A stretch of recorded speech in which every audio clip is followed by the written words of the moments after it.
코로나19 병상 운영 관련 내과 전공의 실태 조사 결과를 간단히 보시겠습니다. 당시 10월달이었는데 약 87%의 코로나19 병상이 중환자실로 운영되며 중증도가 상대적으로 높은 상태임을 볼 수 있습니다. 코로나19 병상의 의사 인력은 교수, 전임의, 전공의 직군으로 다양했고 주간 동안에는 80%가량의 병원에서는 주간 인력 의사 인력 5명 미만으로 운영이 되고 있었고 전담 인력은 2% 미만이었습니다. 야간의 경우에는 이제 95.5%가 전공의 인력으로만 운영이 되고 전담 인력은 1% 미만, 그리고 야간 코로나19 병동의 당직 의사 인력은 1명에 불과한 경우가 97%에 달할 정도로 의사 인력이 부족한 상태였습니다. 더욱 심각한 것은 코로나19 야간 당직의가 약 74% 경우에서 타병동 환자를 동시에 담당하고 그 숫자는 의사 1명당 환자 50명 이상인 경우가 17%, 100명이 넘어가는 경우가 8%나 해당돼서 환자 안전에 상당히 큰 위해가 가해지는 상황이 이미 10월 달부터 발생하고 있는 것을 아실 수 있습니다. 특히 코로나 환자 진료의 경우에는 레벨 D 방호복을 입고 착용해서 외부와 차단된 환경에서 진료를 하기 때문에 기존의 응급실이나 중환자실, 병동 환자에게 응급 상황이 발생했을 경우 적절한 조치가 절대 불가합니다. 이에 대해서 대한전공의협의회에서는 올해 10월 14일 이미 코로나 업무 관련된 병동 업무 과중 그리고 환자 안전 위협에 대해서 간절한 목소리를 냈지만 아무도 관심을 갖지 않은 채 현장은 더욱 악화되기만 했습니다. 이후 2021년 11월 1일 단계적 일상회복 위드 코로나 정책이 시행되며 각 병원은 비상사태에 놓이게 되었고 12월 10일경 일일 확진자 7천여 명, 사망률과 재원 위중증 비율은 가파르게 상승 곡선을 타고 있었습니다. 당시 아비규환에 빠진 의료 현장의 민낯입니다. 환자 개인정보상 전공의 연락망을 통해서 오간 대화 캡처본 일부를 첨부한 것인데요. 배포된 자료에는 없습니다. 우측 사진은 제가 파견 나간 병원에서 직접 찍은 사진입니다. 당시 응급실 격리실이 모자라서 소아 격리구역을 개조해서 코로나 확진자 격리실로 쓰고 있었고 모니터링 기계가 없는 바람에 모니터링조차 제대로 되지 않는 격리실에서 의식이 있던 코로나 확진자가 기관삽관 튜브를 스스로 빼고 사망한 채로 발견됐습니다. 결국 이런 사실 인력이 부족하고 모니터링이 안 되는 환경에서 확진자가 급증하다 보니 제대로 죽지 않아야 할 환자가 죽게 되는 이런 인재들이 발생을 하게 되었고 실제로 왼쪽 사진을 보시면 출근해보니 응급센터 인공호흡기를 사용하고도 산소포화도 유지가 잘 안 되는 확진 환자가 3이나 있고 중증 병상이 없고 다른 곳으로 전원도 불가능하고 이 와중에 전원 요청 계속 오는데 받을 병상이 없고 우리 병원만 이렇지는 않을 것이다. 우리 확진자 4명 벤트 걸고 있는데 1명은 에크모 걸어야 하는데 에크모 다 쓰고 있어서 곧 죽을 것 같다. 우리 이미 배정받은 중증 병상 다 찼고 어제 확진자 2명 모두 벤트 달고 대기 중이야. 24시간째 병원 못 찾고 있다. 이게 그 당시 저희 병원들의 민낯이었습니다. 저희 너무 처참했고 이것뿐 코로나 확진된 중환자만 문제가 있는 것이 아니었습니다. 다들 최근 스토킹 가해자로부터 신변보호 대상자였던 가족이 참변을 당한 사고 아실 겁니다. 코로나 확진자 급증으로 응급실, 격리실과 소생실이 모두 차 있어서 응급이나 갑자기 발생한 중환자들을 수용할 수 없는 상태가 지속되었습니다. 흉기에 찔려서 응급수술이 필요한 어머니를 받아줄 수 있는 병원이 아무데도 없었고 결국 그분은 이송 중 심정지로 사망하게 됐는데 그 죄책감과 좌절감은 현장에서 고군분투하던 저희 전공의들의 몫이었습니다. 어머니를 받아주지 못했다는 그 죄책감 때문에 이 친구 굉장히 오랫동안 힘들어했고 저희가 스스로 해결하지 못한 이런 상황들에 대해서 어떻게 하면 이 상황들을 알릴 수 있을지에 대해서 고민하기 시작했습니다. 이뿐만이 아닙니다. 28주 산모가 코로나 확진 후에 하혈을 시작했지만 받아줄 수 있는 병상이 없어 며칠을 헤맸고 결국 안타깝게도 그 28주 아기는 일찍 꺼내면 살 수 있는 주수의 안타까운 생명이 사라지게 되는 이런 사연도 있었습니다. 저희는 매일같이 이런 현실을 피부로 느끼고 눈으로 보고 그리고 가슴으로 슬퍼하면서 이 현장을 어떻게 하면 바꿀 수 있을지에 대해서 고민하기 시작했습니다. 그래서 12월 9일 저희가 환자 생명을 선택해야 되는 이런 상황, 처참한 상황들에 대해서 정부의 대책을 그리고 코로나19 현장 상황을 개선을 촉구하는 기자회견을 열게 되었습니다. 환자를 살리기 위해서 의사가 되었고 어떻게 하면 환자를 살릴 수 있을까를 고민하며 수련받던 저희들이었는데 어떤 환자를 포기해야 될지 선택해야 했던 매일은 저희에겐 너무 끔찍했습니다. 그래서 이런 기자회견을 통해서 이렇게 이 자리에까지 나오게 되었고 사실 위드 코로나를 앞두고 소상공인과 자영업자들의 눈물도 외면할 수 없기 때문에 의료 현장이 보다 힘들 것이 예상되긴 했지만 감수하고 넘어가야 된다고 생각을 했고 각오도 했습니다. 그리고 2년이라는 충분한 시간이 있었기 때문에 중증 환자 증가에 대한 대비책이 당연히 마련되어 있을 것이라고 생각했습니다. 하지만 돌이켜보니 아무 준비 없이 맞이한 위드 코로나로 중증 환자들이 속절없이 길바닥에서 죽어나고 있었고 부족하지만 현장에서 환자들을 가장 가까이서 보고 보호자들을 면담해야 했던 저희들이 보고 듣고 느낀 것을 토대로 어떻게 하면 앞으로의 희생을 최대한 막을 수 있을지 저희가 고민한 내용들을 말씀드리려고 합니다. 저희가 생각해봤을 때 현장 시스템의 문제는 크게 3가지가 있습니다. 병상, 의료 인력과 인프라, 그리고 환자 배송과 이송 3가지입니다. 첫 번째로 병상 문제입니다. 중환자실 병상 가동률 80%, 가용 병상이 남아있다고 발표하지만 현장에서 저희가 느끼기엔 이미 포화 상태였습니다. 환자는 앰뷸런스로 떠돌다가 사망했다는 뉴스가 계속 나오고 있었고 그럼 왜 이런 간극이 발생했는지에 대해서 고민하기 시작했습니다. 일부 학자분은 병상과 인력 부족이 아니라 코로나 중환자를 보고 싶어 하지 않아 환자를 거부하는 민간 의료기관이 문제다라고 말씀하시기도 했습니다. 그래서 중수본에서도 마치 의료기관이 코로나19 환자 배정 일부를 거부하는 것처럼 치료병상 관리 강화 지침을 내리기도 했습니다. 이게 참 의료진 입장에서는 굉장히 상처받는 그 지침이기도 했는데요. 정말 병상이 있는데도 환자 수용을 거부를 해서 병상이 부족하게 느껴지는 걸까?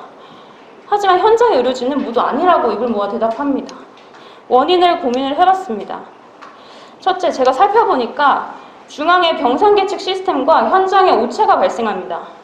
12월 11일 중앙응급의료센터 현황판을 통해 검색한 결과 코로나19 환자 수용이 가능한 음압-격리실 중환자실 잔여 개수가 제가 직접 각 병원의 중환자실을 통해서 의료진을 통해서 확인한 개수와 달랐습니다.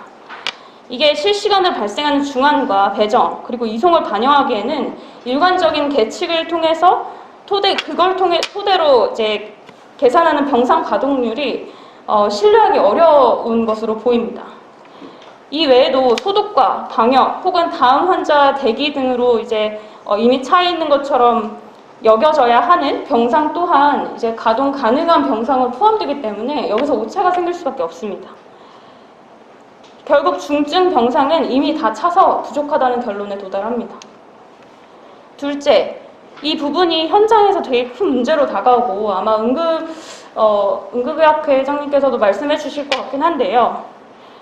중증 환자 부족으로 이제 환자 이송에 이제 장애가 이렇게 생기면서 여기 중환자실이 다 차 있어서 환자들이 못 가기 시작하면서 응급실에 있는 격리실이 꽉 차게 됩니다. 그리고 이미 격리실에는 여기서 270시간 동안 대기하고 있는 코로나 확진 환자가 갈 곳이 없어서 격리실을 꿰차고 있는 상황이 벌어집니다. 그러면 이 상황에서 발생하는 병목 현상 때문에 수많은 새롭게 발생하는 발열 환자나 중증 환자, 의식 저하, 심정지 환자들이 응급실을 통해서 치료받을 기회를 상실합니다. 그래서 환자들이 비코로나 환자들이 코로나 환자 포함해서 이렇게 길바닥에서 죽게 되고 응급실을 찾아서 구급차가 길거리를 떠도는 일이 발생하게 되는 겁니다. 이는 비극이고 의료 붕괴의 시초입니다. 네, 일반 중환자 치료에 이렇게 심각한 위해가 발생하게 되는 겁니다. 그래서 이런 뉴스들이 나오게 된 것이고요. 두 번째로 생각해 볼 문제는 의료 인력과 인프라에 대한 문제인데요. 첫째로 상당히 오랜 기간 동안 기존의 코로나 전문 인력에 대한 보상 및 휴식 체계가 미비한 상황이 지속되면서 기존 인력의 번아웃으로 사직 면담이 이어지고 있는 상황입니다. 효율적인 중증 환자 치료에는 전문 능력을 갖춘 인력 구성이 필수적입니다. 보라매병동의 한 병동은 이제 경력 3개월 미만의 인력이 전체 간호사 중에 40%를 달하고, 서울의료원 같은 경우에는 높은 업무 강도 때문에 간호사 인력의 21%가 사직하는 등 기존 전문 인력의 누수가 상당히 심각한 문제로 드러나고 있습니다. 둘째로 중증 환자 케어 가능한 전문 인력과 인프라가 안 그래도 부족한데 가용 가능한 인력조차도 비효율적으로 이용하고 있는 모습이 관찰됩니다. 흔히 부르는 코로나 전담병원은 시설과 인력 차원에서 중증 환자 케어가 불가능한 곳이 대다수입니다. 2차 병원 이하의 그 병원들이기 때문입니다. 코로나19 폐렴 특성상 중등증에서 중증으로 아주 빠르게 악화되기 때문에 이런 상태에 적절한 대처가 가능해야 되는데, 이런 적절한 대처, 예를 들어 그 기관삽관이라는 술기, 인투베이션의 술기 자체도 불가능한 병원들이 대다수입니다. 그래서 속수무책으로 환자가 사망을 하고 있는 것이고, 그래서 전문 능력을 갖춘 유휴 간호인력 교육 및 활용, 그리고 이런 부분에 대한 이야기를 전문가들 계속 이야기를 했음에도 아직 뭐 제대로 이루어진다는 얘기를 들은 것은 없었고, 그리고 제가 여러 방면을 통해서 확인한 바에 따르면 이런 전문 능력을 갖추고 있다고 볼 수 있는 내과 전문의 군의관이 단순히 인턴 업무 수행하는 곳에 배정되는 등 이런 비효율적인 인적 자원 이용이 문제가 되는 것으로 보이고 있습니다. 그래서 관련과 전문의 군의관이라도 우리가 가용할 수 있는 인력이라도 최대한 업무 능력에 따라 적절히 배치를 해서 최대한 현재의 시스템을 최대한 효율적으로 이용하는 방법을 강구를 해야 하지 않을까라는 생각을 하고 있습니다. 또한 셋째로 코로나 전담병원에서는 투석 환자, 임산부 등의 특수 질환군 커버가 불가능하다는 한계를 갖고 있는데요. 이는 최근에 여러 병상들을 오픈하면서 해결이 되려고 하는 것처럼 보여서 참 다행으로 생각합니다. 네 번째, 이 부분 또한 내과 전공으로서 진짜 처참한 상황이 아닐 수 없는데요. 저는 내과 인턴 포함해서 전공 수련을 4년째 받으면서 병원에 인공호흡기 장치가 부족해서 환자가 사망한 사례를 처음 봤습니다. 그리고 한 번도 아닙니다. 수차례 봤습니다. 실제 12월 15일 제가 파견 중인 병원의 전공의 단톡방에 올라온 글인데요. 응급실 CPR 환자 지금 벤트가 없어서 인턴쌤이 엠부를 짜고 있습니다. 호흡 곤란으로 기도 유지가 안 되는 환자들 같은 경우는 기관 삽관을 하고 이런 인공호흡기를 연결해야 되는데 기계가 없으면 사람이 손으로 짜야 되고, 사람이 적절하게 손으로 짤 수가 없어서 결국에는 환자가 상태가 안 좋아질 수밖에 없게 됩니다. 그래서 이렇게 해서 사망하게 되는 일이 반복적으로 벌어지게 되면서 저는 이게 정말 제가 살면서 처음으로 겪어본 나라라는 생각을 하게 됐습니다. 세 번째입니다. 마지막인데요. 환자 배정과 이송에 대한 부분입니다. 11월 말입니다. 여기 보시면 대한공중보건의사협의회 대공협에서 11월 20일에 낸 성명서인데요. 줄곧차게 얘기를 했습니다. 지금의 대한민국에서는 부족한 의료자원을 효율적으로 관리할 컨트롤 타워가 부재한 것으로 보입니다. 병상 배정이 지연되는 근본적인 문제를 제발 외면하지 마십시오. 전국의 공중보건 의사들은 지금 코로나19 발생 초기부터 지금까지 가장 먼저 투입됐고 아직 자리를 지키고 있고 이제 앞으로도 자리를 지킬 겁니다. 그렇지만 현재 병상 배정이 지연되는 가장 중요한 근본적인 문제는 체계적인 시스템의 부재이고 이걸 제발 좀 해결해 주십시오라고 11월 20일부터 얘기를 했습니다. 그래서 공중보건의사협의회에서 하나, 즉각 병상 배정 지원 시스템을 구축해달라. 둘째, 행정지원 인력을 증원해서 이를 효율적으로 처리할 수 있도록 지원해달라. 셋째, 현장에서 이런 일들을 하고 있는 대공협과 공중보건 의사들과 같이 논의를 해달라. 이렇게 반복적으로 이야기를 했는데도요. 지금 국립중앙의료원에서 파견 나간 공보의 제 동료가 카톡으로 코로나 확진자 병상 배정 어레인지를 하고 있는 장면입니다. 그거 12월입니다. 이런 비효율적인 상황들이 반복되니까 이 병상 배정을 기다리고 있는 환자 자택에서 사망하고 있는 거 아닙니까? 이 환자들의 가족들은 도대체 누굴 믿어야 됩니까? 누굴 믿고 기다려야 됩니까? 그래서 이런 슬픈 일이 일어납니다. 엊그제 제 친구가 보내준 건데, 엊그제 폐암으로 항암받다가 코로나 진단받아가지고 자택으로 격리된 환자였고, 일주일째 병상 배정을 못 받고 집에 격리돼 있다가 갑자기 상태가 안 좋아져가지고 어디 기댈 데가 없어서 119에 전화했더니 집에 버리고 가더라. 그래서 집에서 안 좋아져가지고 중증 병상이 없으니까 중증 병상이라도 가보려고 보호자가 데리고 입원을 시켰는데 결국에는 의식 없이 크리스마스 날 사망했다더라. 이런 슬픈 현실이 지금 대한민국 의료 최강국이라는 대한민국에서 오늘날 벌어지고 있는 일입니다. 그리고 이제 이렇게 발생하는 자택에서 악화되는 중증 환자들을 적절하게 연계할 이송 시스템도 반드시 필요할 것 같습니다. 지금 전국에는 딱 2대일 뿐이라고 하는데 지금은 어떤지 모르겠지만 중환자 전용 구급차가 EMS라고 서울대에 딱 2대밖에 없다고 합니다.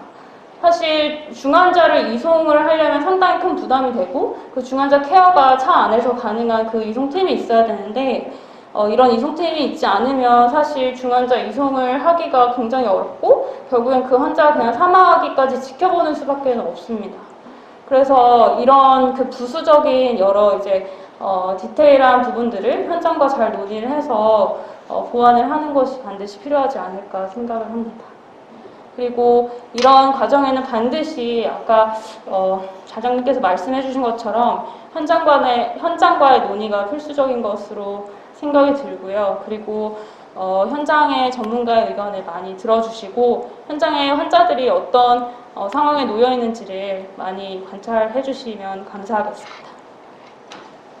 그래서 제가 생각한 대책은 현장 상황을 고려한 중증 병상과 전문 인력, 인프라 확충 방안을 반드시 빠른 시일 내에 강구를 해야 하고, 둘째는 비효율적인 현재 배정과 이송 시스템을 개편해야 된다는 것이 제 생각입니다.